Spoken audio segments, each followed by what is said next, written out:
Assalamualaikum warahmatullahi wabarakatuh. Teman-teman, selamat menyaksikan podcast Baraja Pemilu. Hari ini narasumber kita adalah Bapak Bambang Putra Niko. Selamat pagi dan selamat datang Pak Niko. Ya, selamat pagi ya Pak Im.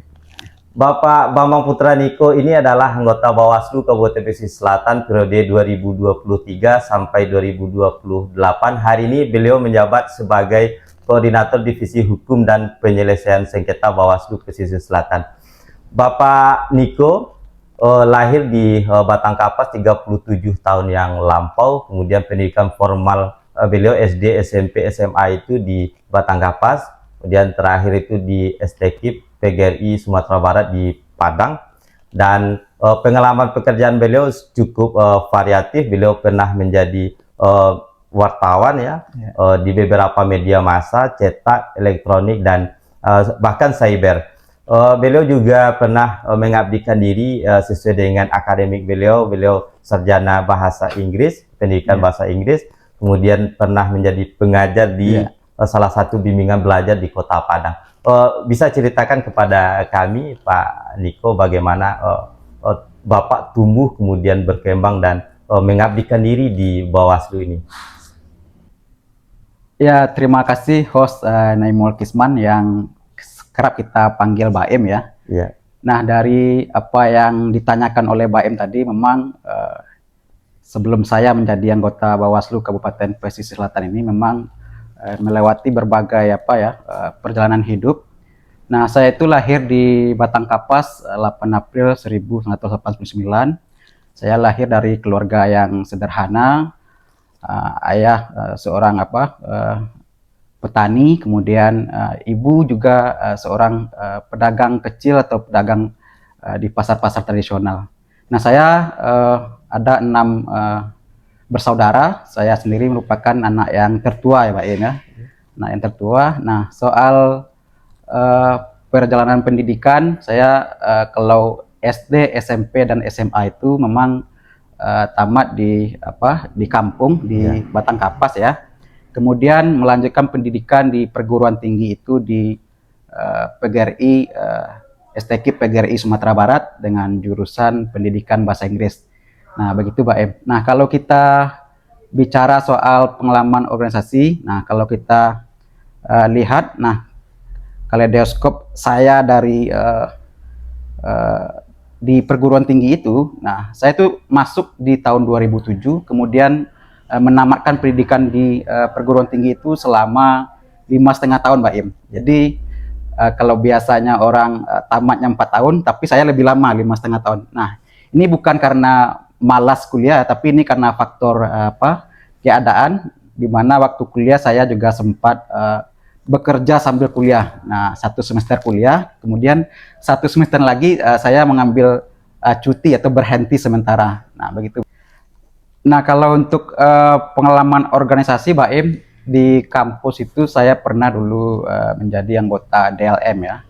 DLM itu Dewan Legislatif Mahasiswa dan Badan Eksekutif Mahasiswa juga. Kemudian setelah tamat dari STKIP itu tahun 2013, selama 5,5 tahun ya, akhirnya saya mencari pekerjaan. Jadi ada beberapa macam pekerjaan yang sudah saya lalui. Nah, yang pertama itu saya pernah mengajar di Kota Padang juga ya, di Sempoasip. Kemudian pernah mengajar di salah satu bimbel di Kota Padang, bimbel Ganesha Operation. Nah, kemudian saya juga pernah sebagai penyalur bantuan ini dari CSR Bank Bank Singapura, itu menyalurkan bantuan sepeda oranye ke Batang Kapas, satu-satunya yang mendapat bantuan dari CSR itu dari seluruh Indonesia, Kecamatan Batang Kapas. Nah, itu kemudian saya itu bekerja selama 2 tahun, Mbak Im. Nah, selama 2 tahun, kemudian setelah itu saya juga mencoba mencari pekerjaan baru, karena memang dari beberapa fase pekerjaan yang saya lalu itu, pekerjaan yang paling lama atau profesi pekerjaan yang paling lama saya geluti itu adalah di bidang media. Saya pernah menjadi wartawan di koran Padang pertama kalinya, kemudian pernah menjadi wartawan juga di Harian Umum Senggalang dan beberapa media online yang cukup banyak ya saya untuk menulis terkait dengan pemberitaan-pemberitaan yang berada di lingkungan Kabupaten Pesisir Selatan. Dan terakhir sebelum saya menjadi anggota Bawaslu Pesisir Selatan ini, saya juga telah pernah menjadi jurnalis juga ya di salah satu televisi di Sumatera Barat, yaitu TVRI Sumatera Barat. Dan itulah profesi yang paling lama yang saya geluti dari berbagai macam pekerjaan yang saya jalani. Baik, Pak Niko, konsentrasi keilmuan Pak Niko tadi kan pendidikan atau guru ya, guru di keahliannya bahasa Inggris. Bahasa Kemudian pekerjaan Pak Niko pun sangat variatif ya, banyak sekali. Dimulai dari pengajar, kemudian juga pernah jadi relawan dan terakhir itu di jurnalis ya. Tentu ketika lompatan karir ini ke penyelenggara pemilu, banyak hal yang harus disesuaikan dan kira-kira apa motivasi Bapak sehingga pengabdian ini ya saya ke penyelenggara pemilu. Ya, betul sekali Mbak Im. Sebenarnya ini beranjak dari dari pengalaman. Nah, sebelum saya memantapkan diri untuk menjadi penyelenggara pemilu ini, nah sebelumnya saya juga waktu saya menjadi wartawan, nah kan saya sering juga pergi liputan ketika masa pemilu dan pilkada. Saya liputannya ke KPU, kemudian ke Bawaslu. Nah, kemudian beranjak dari pengalaman itu, akhirnya saya memiliki ketertarikan dan saya pun juga mulai memahami bagaimana tahapan pekerjaan yang harus dilalui oleh seorang penyelenggara pemilu, baik dari KPU maupun dari Bawaslu. Nah, kemudian, saya tidak langsung menjadi anggota Bawaslu ini, Mbak Em. Saya pernah untuk pertama itu menjadi Panwaslu Kecamatan di pemilu 2019 pada tahun 2017 ya. Itu saya terpilih menjadi Panwaslu Kecamatan di Kecamatan Empat Jurai ini. Waktu itu saya terpilih juga secara dalam rapat pleno anggota, dipilih menjadi Ketua Panwaslu Kecamatan Empat Jurai pada pemilu 2019. Kemudian setelah itu di pemilu 2024 kemarin, nah karena saya sekarang sudah tinggal di Pasar Baru di Bayang. Nah, saya mencoba pula untuk mendaftar di Kecamatan Bayang dan alhamdulillah terpilih. Dan saya menjadi anggota Panwaslu Kecamatan Bayang pada pemilu 2024 itu. Dan beberapa bulan kemudian barulah buka pendaftaran untuk Bawaslu Kabupaten. Nah, kabupaten kota di Indonesia, khususnya di Sumatera Barat dan di Kabupaten Pesisir Selatan ini. Nah, saya bismillah saja, bismillah untuk mendaftar di sini. Semoga dengan pengalaman-pengalaman yang saya miliki waktu saya pernah menjadi wartawan, kemudian pernah menjadi anggota Panwaslu Kecamatan dan dua tahapan pemilu itu. Nah, itulah yang membuat saya semakin yakin karena saya tertarik dengan pekerjaan ini. Karena kalau saya jadi wartawan itu kan saya pergi liputan itu kan memang di lapangan yang banyak. Sementara Bawaslu ini kan lebih juga kepada banyak fokus-fokusnya pengawasan di lapangan. Jadi secara pengalaman itu didukung, kemudian ini juga sekaligus menambah penguatan wawasan saya berkaitan dengan kepemiluan dan demokrasi. Nah, konstitusi kita mengatur ya dalam Undang-Undang Nomor 7 Tahun 2017 tentang pemilu. Sekarang kita bicara soal penyelesaian sengketa proses pemilu ya. Nah, di pasal 101 itu, Mbak Im, dalam Undang-Undang 7 itu jelas disebutkan bahwa Bawaslu Kabupaten itu memiliki tugas pokok yang pada intinya melakukan pengawasan, pencegahan, dan penindakan. Nah, penindakan ini dilakukan pertama itu penindakan terhadap pelanggaran, kemudian penindakan terhadap sengketa proses pemilu. Dan lebih tegasnya soal kewenangan ini juga diatur lagi dalam pasal 468 ya. Nah, Bawaslu Republik Indonesia itu mulai dari Bawaslu Pusat, Bawaslu Provinsi, kemudian Bawaslu dan Kabupaten Kota itu berwenang untuk menyelesaikan sengketa proses pemilu, termasuk Panwaslu Kecamatan. Tadi Pak Niko menyampaikan salah satu tugas Bawaslu itu adalah menangani pelanggaran pemilu, kemudian juga menyelesaikan sengketa proses ya. Nah, di masyarakat, di tengah-tengah masyarakat itu tentu masih awam soal hal ini, sehingga tidak tahu beda antara mana yang pelanggaran pemilu, kemudian mana yang termasuk dalam sengketa pemilu. Bisa jelaskan kepada kita bagaimana, Pak? Ya, baik, Mbak Em, terima kasih. Nah, berkaitan dengan apa sih yang membedakan antara pelanggaran pemilu dan sengketa pemilu, kan begitu ya. Nah, kalau kita lihat lebih jauh lagi, nah kalau pelanggaran pemilu itu lebih kepada tindakan yang melanggar hukum pemilu itu sendiri. Nah, ini siapa saja yang bisa melanggarnya, bisa saja peserta pemilu, kemudian bisa saja itu penyelenggara pemilu, termasuk masyarakat atau pemilih. Nah, berkaitan dengan pelanggaran pemilu ini, Mbak Im, juga ada beberapa jenis pelanggarannya ini. Ada pelanggaran administratif, ini berkaitan dengan tata cara, prosedur dan mekanisme dalam proses-proses penyelenggaraan pemilu. Kemudian ada pelanggaran kode etik. Nah, ini kode etik ini pelanggarannya itu dilakukan oleh penyelenggara pemilu itu sendiri. Kemudian penyelesaiannya itu di Dewan Kehormatan Penyelenggara Pemilu. Kemudian ada namanya pelanggaran tindak pidana pemilu. Nah, tindak pidana ini, Mbak Em, kita di Bawaslu tidak hanya sendirian, kita tergabung dalam unsur Gakumdu.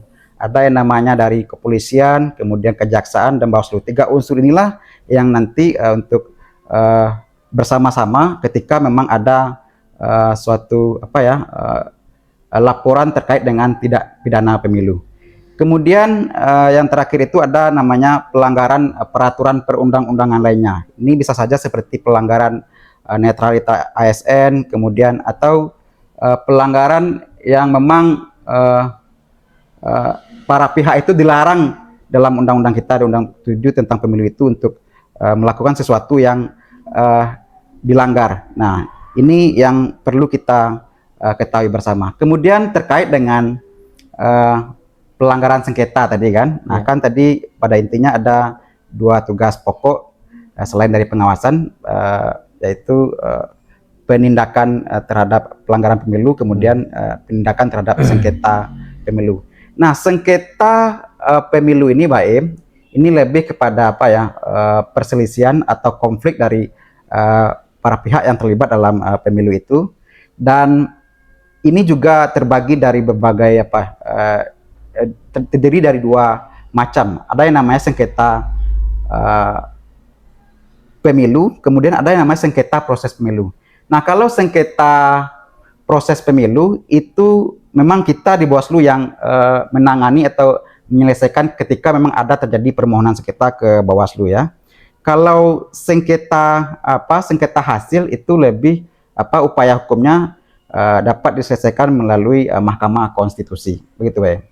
Ya, berarti sengketa proses ini penting juga untuk kita sampaikan kepada teman-teman penonton kita ini. Ya.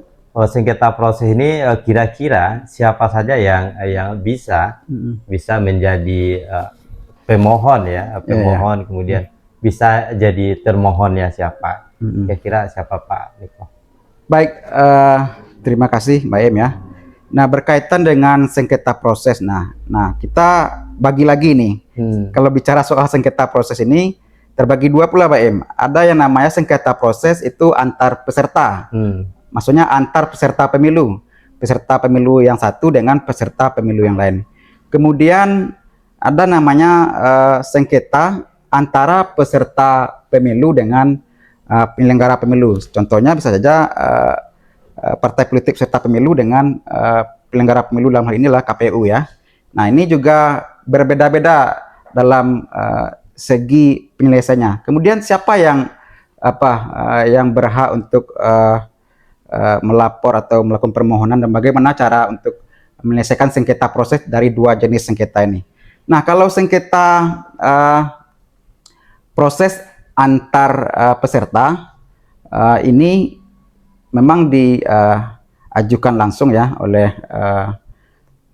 pemohon, dalam artian partai politik peserta pemilu, dan untuk penyelesaiannya ini beda Pak Im dengan sengketa antara peserta dengan penyelenggara. Kalau sengketa antar peserta ini itu bisa diselesaikan di hari yang sama, artinya dalam satu hari ini bisa diselesaikan secara cepat. Kemudian paling lama itu 3 hari jika memang ada kendala geografis atau mungkin sengketa itu terjadi di wilayah kecamatan atau daerah-daerah terpencil yang sulit sekali kita untuk menjangkau ke sana kalau kita di Bawaslu Kabupaten Kota. Dan ini untuk penyelesaiannya bisa kita mandatkan kepada Panwaslu Kecamatan. Jadi berdasarkan mandat yang kita keluarkan nanti dari Bawaslu, nah itulah kewenangan yang nanti melekat kepada Panwaslu Kecamatan untuk menyelesaikan sengketa proses pemilu ini. Kemudian kalau dalam sengketa antar peserta ini tidak ribet dengan administrasinya bisa belakangan. Nah, kalau ada pemohon yang mungkin melakukan panggilan langsung atau menelpon pengawas pemilu di berbagai tingkatan, contohnya di Panwaslu Kecamatan. Nah, mereka melaporkan ada sebuah sengketa misalnya. Nah, itu bisa saja kita langsung turun ke lapangan atau bisa diselesaikan di kantor. Ini tergantung dari bagaimana baiknya nanti di lapangan.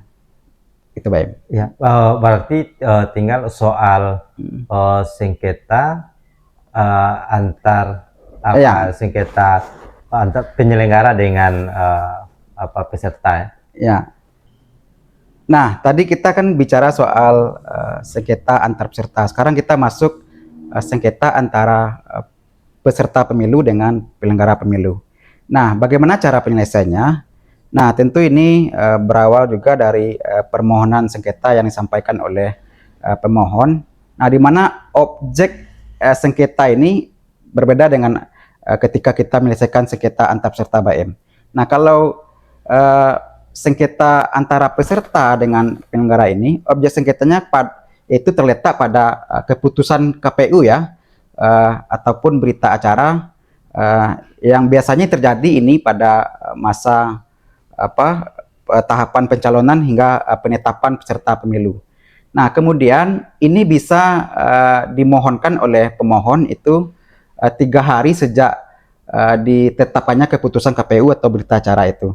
Nah, tentu ini ada juga kata kuncinya, Pak Em. Nah, harus ada kerugian langsung yang ditimbulkan akibat keluarnya keputusan KPU ini. Baru pemohon juga bisa menyampaikan permohonan sengketa ke Bawaslu ini. Bagaimana tahapan selanjutnya?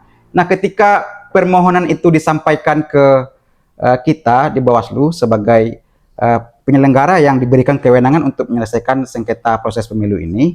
Nah, setelah permohonan itu dimasukkan, tentu kita verifikasi nanti berkaitan dengan syarat formil dan materialnya. Dan nanti juga ada tahapan selanjutnya, Mbak Im. Nah, ada tahapan mediasi namanya.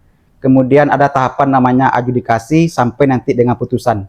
Nah, di tahapan mediasi ini kita akan mempertemukan para pihak yang bersengketa. Dalam artian ini adalah partai politik dan peserta pemilu dan penyelenggara pemilu. Nah, kita hanya sebagai mediator atau pihak yang memfasilitasi terhadap dengan proses mediasi tersebut, sehingga nanti kita juga harus dituntut profesional untuk bersikap netral dan tidak boleh berpihak dalam upaya-upaya mediasi yang kita lakukan itu. Kemudian kalau mediasi itu gagal misalnya ya, tidak menemui kata sepakat. Nah, ini bisa berlanjut ke tahap selanjutnya yaitu adjudikasi. Nah, disinilah kita prosesnya untuk mendengarkan keterangan dari pemohon dan termohon, jawaban termohon juga, kemudian pemeriksaan berbagai bukti dan termasuk saksi dan saksi ahli ya. Nah, hingganya nanti kita bisa melahirkan sebuah putusan yang berdasarkan hasil kajian kita nanti. Begitu, Pak Im. Pak Niko, modernitas hari-hari ini tentunya harus disesuaikan juga oleh Bawaslu ya. Ya. Kemajuan teknologi, kemudian apalagi akhir-akhir ini AI menjadi sesuatu yang tidak boleh juga kita karena ini memudahkan juga beberapa pekerjaan-pekerjaan seperti ChatGPT dan lain sebagainya. Nah, implementasinya kira-kira Bawaslu dalam tanda kutip ini untuk proses sengketa diimplikasikan tidak kemajuan teknologi ini. Silakan Pak Niko. Ya, memang kalau kita lihat ya, perkembangan teknologi semakin hari itu kan memang semakin pesat ya. Nah, kalau kita kaitkan dengan penyelesaian sengketa proses pemilu ini, nah dengan memanfaatkan teknologi ini, sebenarnya Bawaslu itu sudah meluncurkan sejak tahun 2022 yaitu Sistem Informasi Penyelesaian Sengketa. Nah, SIPS namanya ya, versi 3.0. Nah, di mana dalam hal ada permohonan sengketa yang disampaikan oleh peserta pemilu, ini bisa dilakukan secara secara online melalui SIPS tadi. Nah, ini tentu harus disesuaikan kembali bagaimana nanti SIPS ini betul-betul menjadi dapat dimanfaatkan oleh peserta pemilu, karena yang kita lalui selama ini kan rata-rata memang peserta pemilu ini yang ingin melakukan penyelesaian sengketa proses pemilu, yang melakukan permohonan ya, itu langsung datang ke kantor Bawaslu. Sementara kita sudah menyediakan layanannya melalui SIPS itu. Walaupun memang nanti secara untuk verifikasi beberapa dokumennya, peserta pemilu tetap juga datang ke kantor Bawaslu. Nah, sehingga peserta pemilu itu lebih cenderung untuk menyampaikan permohonan sengketa proses pemilu itu langsung ke kantor Bawaslu, begitu Baim. Baik, kemudian kita tadi bicara soal proses sengketa dan sengketa acara cepat namanya Pak Niko. Kita lihat tren ke belakang pada pemilu 2019, kemudian ada juga pilkada kita tahun 2020 yang terhambat karena COVID-19 waktu itu. Kemudian ada pemilu tahun 2024 dan pilkada tahun 2024. Bagaimana penanganan di Bawaslu dalam dua paket pelaksanaan pesta demokrasi ini, Pak Niko? Ya, kalau kita lihat tren soal penyelesaian sengketa proses pemilu ini, nah mulai dari pemilu 2019 ya, kemudian berlanjut ke pilkada 2020, kemudian pemilu 2024 dan pilkada 2024. Nah, kalau kita lihat tuh trennya tidak meningkat, Baim. Karena pada pemilu 2019 itu ada dua permohonan sengketa ya yang disampaikan oleh partai politik serta pemilu. Nah, kalau tidak salah itu dari Partai Gerindra dan Partai Nasdem pada tahun 2018. Nah, untuk Partai Gerindra waktu itu diselesaikan sampai pada tahapan adjudikasi. Ini berkaitan dengan tidak ditetapkannya salah satu daftar bakal calon sementara anggota DPRD Pesisir Selatan, dan putusannya waktu itu Bawaslu menolak seluruh permohonan yang menjadi tuntutan atau petitum dari pemohon. Kemudian untuk Partai Nasdem ini kita berhasil pada tahapan mediasi. Jadi kedua belah pihak yang bersengketa itu sepakat sehingga itu dituangkan dalam berita acaranya dan putusan pada tahapan mediasi. Nah, untuk berikutnya untuk pilkada 2020, nah itu ada satu permohonan sengketa, cuman tidak sengketa proses, Pak Im. Itu berkaitan dengan sengketa hasil dan penyelesaiannya dilakukan ke Mahkamah Konstitusi. Nah, beranjak lagi kita ke pemilu 2024 ya, itu kita nihil di Bawaslu Pesisir Selatan menerima permohonan sengketa. Dan untuk pilkada 2024 sebenarnya ada satu permohonan sengketa yang masuk ke Bawaslu Pesisir Selatan, Namun setelah kita kaji lebih dalam, nah tidak kita register pemohon sengketa itu karena memang tidak memenuhi syarat, karena yang menjadi persoalan di sini kan harus ada kerugian langsung dari peserta pemilu, sehingga ini bisa kita proses. Sementara pada waktu itu memang peserta pemilu untuk pilkada itu sudah ditetapkan oleh KPU, sehingga kita menilai tidak ada kerugian langsung yang ditimbulkan akibat keluarnya keputusan KPU, sehingga ini tidak kita register dalam permohonan sengketa proses pemilu di Pilkada 2024. Pak Niko, kita tadi di awal membahas soal kerja-kerja Bawaslu Pesisir Selatan di masa non tahapan ya. Tadi soal peningkatan pengawasan partisipatif dan lain sebagainya. Kemudian dalam kerjaan teknis ya, teknis, banyak juga orang yang mendengar bahwa hari-hari ini khususnya KPU dan Bawaslu itu sedang melakukan pemutakhiran ya data kepengurusan partai politik. Bisa jelaskan Pak Niko? Ya, baik Mbak Em. Nah, berkaitan dengan pemutakhiran data partai politik berkelanjutan ini, memang kita di tahun 2025 kemarinnya sudah melakukan pengawasan. Nah, pengawasan di sini dilakukan melalui sistem informasi partai politik atau SIPOL, Mbak Em. Nah, kita juga telah berkoordinasi sebelumnya dengan KPU, dan di tahun 2025 kemarin itu sudah dikeluarkan juga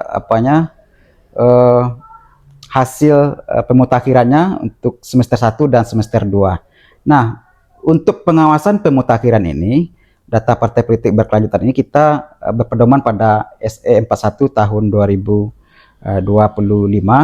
Nah, yang menjadi fokusnya adalah ini berkaitan dengan kepengurusan partai politiknya, kemudian keanggotaan, kemudian keterwakilan perempuan, dan juga berkaitan dengan kantor atau domisili tetap dari partai politik. Ini pertanyaan terakhir dalam sesi podcast perdana kita, Pak Niko. Ya, kira-kira harapan ke depan, terkhusus ya untuk divisi sengketa ini, bagaimana harapan Pak Niko ke depan, dan secara umum juga memberikan harapan untuk Bawaslu Pesisir Selatan di tahun-tahun mendatang. Silakan Pak Niko. Ya, Mbak Em, bicara soal harapan ke depan, nah tentu kita berharap ya, kita berharap ke depan bagaimana pelaksanaan pemilu kita ke depan itu memang betul-betul lebih bagus lagi dari tahapan pemilu yang satu ke tahapan pemilu berikutnya. Kemudian juga dikuatkan dengan regulasi pemilu ya, dimana kita hari ini kita ketahui bahwa pasca putusan MK 135 itu, nah terjadi adanya pemisahan antara pemilu nasional dan pemilu lokal.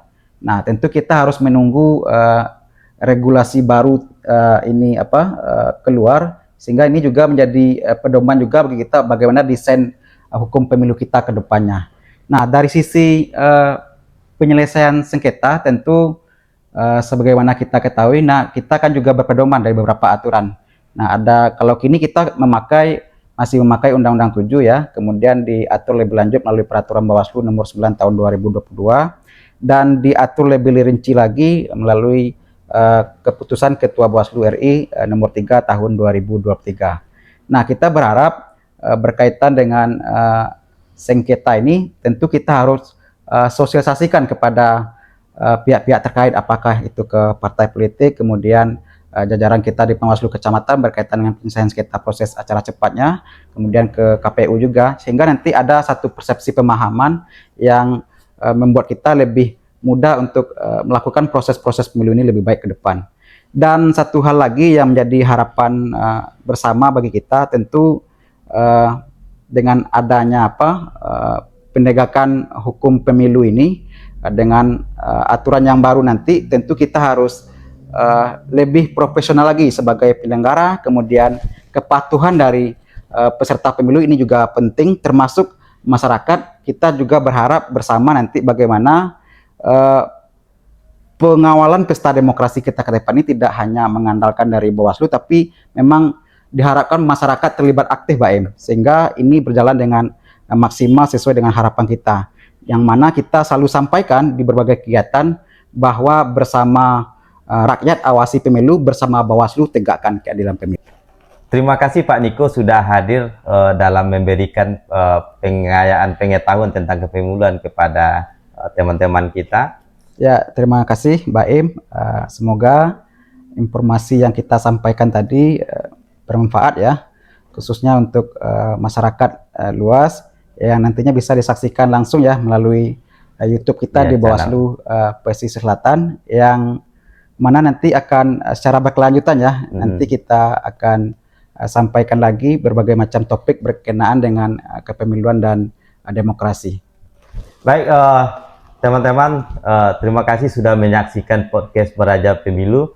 Hari ini episode pertama dan kita berharap semoga podcast ini dapat berkembang dengan baik. Baik teman-teman, jangan lupa like, komen, share, dan subscribe YouTube Bawaslu Kabupaten Pesisir Selatan. Assalamualaikum warahmatullahi wabarakatuh.